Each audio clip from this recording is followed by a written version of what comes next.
Oke, jadi sekarang kita akan menuju ke pegawai tidak tetap ya dan aspek perpajakannya. Jadi kalau sebelumnya kan kita sudah bahas tentang yang statusnya bukan pegawai. Statusnya bukan pegawai dan contohnya juga sudah kita bahas di kasus sebelumnya. Nah, kali ini adalah kasus tentang pengertian pegawai yang tidak tetap. Jadi kalau kita lihat di sini, jadi kalau saya klik di karyawan, nah di bagian status pekerja ada pegawai tidak tetap, ada yang bukan pegawai ya. Nah, sekarang kita akan ke sini, pegawai tidak tetap. Nah, jadi pegawai tidak tetap atau tenaga kerja lepas adalah pegawai yang hanya menerima penghasilan jika bekerja berdasarkan jumlah hari bekerja atau jumlah unit pekerjaan dihasilkan atau menyelesaikan satu pekerjaan yang diminta oleh pemberi kerja. Jadi istilah yang digunakan bagi penghasilan pegawai tidak tetap atau tenaga kerja lepas adalah imbalan atau upah ya. Nah, ini dia. Jadi imbalan atau upah, entah itu harian, mingguan, atau upah borongan. Nah, jadi meskipun ketentuan perpajakannya berbeda dengan pegawai tetap, tapi jenis pajaknya yaitu tetap sama, yaitu PPh 21. Nah, jadi misalnya begini. Bekerja mulai awal Januari, dia statusnya tidak kawin dan gaji pokok sebesar 5 juta, tunjangan makan 250.000, tunjangan lembur 300.000, dan potongan gaji 50.000 ya. Nah, jadi misalnya saya langsung bawa saja ke dalam pencatatan ini, Excel aja ya. Nah, ini di dalam pencatatan Excel, jadi misalnya gajinya adalah 5 juta.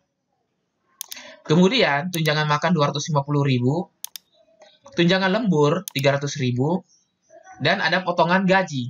Potongan gaji itu 50.000. Nah, di sini untuk pegawai yang tidak tetap, untuk potongan gaji tidak mengurangi PPh. Begitu juga biaya jabatan yang 5% ya dari penghasilan bruto itu tidak dihitung. Jadi tidak boleh dimasukkan ke sini. Ya, menderita sekali. Oke.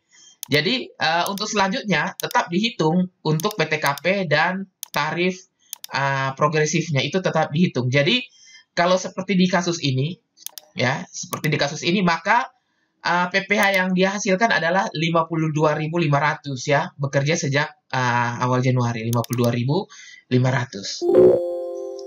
Oke, jadi di sini kita akan masuk ke dalam Accurate. Bagaimana cara implementasinya di Accurate atau perhitungan di dalam Accurate online? Apakah sama atau berbeda ya?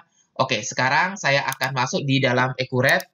Saya kasih saja nama misalnya Bapak ABC ya. Misalnya Bapak ABC, tanggal masuk 01/01/2020. Nah, seperti ini. Kemudian di bagian pajak penghasilannya saya masukkan NPWP. Kemudian saya pilih menjadi pegawai tidak tetap. Nah, jadi di sini pegawai tetap kita akan dikenakan PTKP. Nah, statusnya adalah tidak kawin ya. Nah, jadi di sini tidak kawin. Berarti tidak ada tanggungan dan mulai bulan Januari. Nah, seperti ini. Jadi Bapak ABC, kita ingat ya. Nah, selanjutnya di sini kita ada potongan gaji. Jadi potongan gaji tidak mengurangi PPh. Nah, oleh karena itu di sini di dalam Accurate kita akan menambahkan di bagian perusahaan gaji tunjangan. Nah, gaji tunjangan kita cari variabelnya. Nah, variabelnya misalnya saya lihat potongan gaji. Nah, saya buat saja yang baru ya. Nah, di sini ini dia, potongan gaji atau pengurangan gaji. Nah, ini dia yang kita pilih. Potongan gaji tidak mengurangi PPh. Jadi saya buat sini potongan gaji. Nah, di sini kita harus tentukan di akun bebannya. Akun bebannya apa? Nah, saya pilih salah satu akun saja. Nah, jadi di sini saya pilih biaya gaji karyawan saja ya. Potongan gaji langsung ke biaya gaji karyawan, mengurangi biaya gaji. Oke, saya klik simpan. Nah, setelah itu saya langsung masuk di perhitungan pencatatan gajinya ya. Jadi di pencatatan gaji ini saya pilih bulan Januari, kemudian tanggal 31/01/2020. Oke, di sini tanggal 10/02/2020. Nah, seperti ini ya. Lalu saya ambil, nah, di sini berarti saya harus ambil di pegawai tidak tetap ya. Jadi bukan di pegawai tetap, tapi pegawai tidak tetap. Nah, ABC ini. Nah, setelah itu saya langsung memasukkan variabel gajinya. Jadi misalnya di sini gaji pokok 5 juta ya. Nah, 5 juta. Kemudian ada tunjangan makan 250.000. Lalu tunjangan lembur 300.000. Kemudian ada potongan gaji 50.000. Nah, ini potongan gajinya 50.000.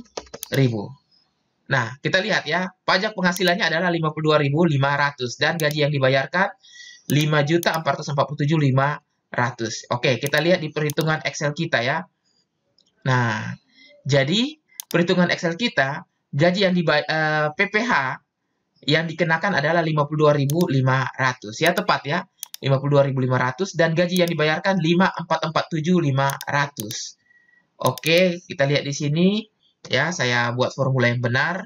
Oke, jadi ini formula yang benar ya. Jadi tetap saja kita harus masukkan di sini potongan gaji. Nah, potongan gaji ada 50.000, tetapi 50.000 ini tidak berefek kepada penghasilan neto sebulan. Nah, jadi penghasilan neto sebulan tetap diambil dari penghasilan brutonya. Jadi tidak mengurangi di sini. Nah, total pengurangan. Jadi, nah, dengan demikian gaji yang dibayarkan adalah penghasilan bruto dikurangi dengan potongan gaji dikurangi dengan PPh per bulannya ya. Nah, ini PPh per bulannya tetap dikurangi.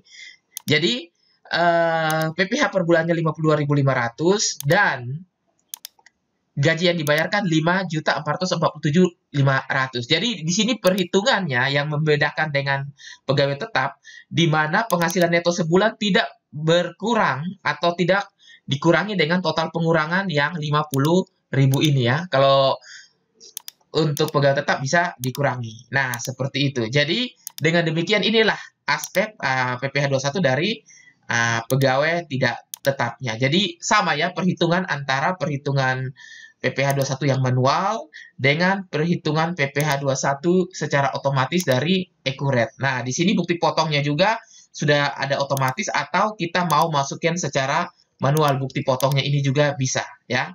Nah, seperti itu. Jadi kita tinggal klik lanjut, maka nah jumlah pajak penghasilan dan gaji yang dibayarkan sudah ada dan kita bisa langsung untuk mencetak slip gajinya ya. Nah, slip gajinya juga bisa kita cetak di sini. Dan bukti potongnya juga seperti biasa, bisa kita lihat dari laporan bukti potong PPh 21 ya. Coba saya lihat.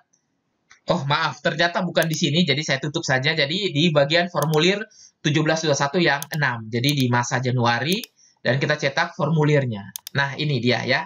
Jadi nama ABC, kemudian, nah ini adalah bukti potong. Jadi bukti potong yang formulir 1721 Nah, yang sifatnya tidak final. Nah, ini dia ya.